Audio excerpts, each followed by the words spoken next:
Well, also tonight, the frustration and grief builds after an 8-year-old is shot in the head. This happened earlier today on Detroit's west side on Snowden Street between Eaton and Chalfont. Tonight, that 8-year-old is in critical condition. Pamela Osborne following this story tonight.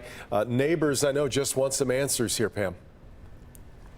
Yeah, and there are still a lot of questions that have yet to be answered. Some of those questions coming from neighbors who say they have known for quite some time now that the children who lived inside of that home were in need of help. We, try to get them help, but nothing was did. Nothing. Kay Powells and her daughter Tarshima are heartbroken. I love them kids like they were my grandkids. They was adorable kids. That little boy didn't deserve that. They aren't the only ones who took an interest in the children who lived in this house. Kay says many of her Snowden Street neighbors looked after them, offering them food, clothes, and affection.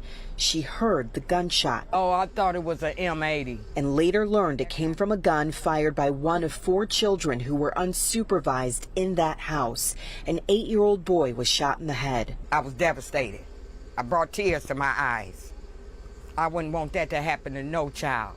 And no gun shouldn't be placed where kids can get to a gun. We've been here too many times, and here we are again, where it did not have to happen. Detroit Police Chief James White says the children were in the home with 4 adults who were allegedly sleeping at the time. Investigators have a lot of questions for those adults who they say did not immediately act. We're very concerned why no adult took the child to the hospital. We're very concerned why it took 30 minutes. And we're very concerned as to where the gun is. The chief confirms what neighbors had told us, that calls were made to social services and that just a few weeks ago, CPS visited the home. It was just apparent, from what I viewed, is that there was some mental issues. There were some mental issues, and, the neighbors, they called a few times to, get some help, but nothing, was done.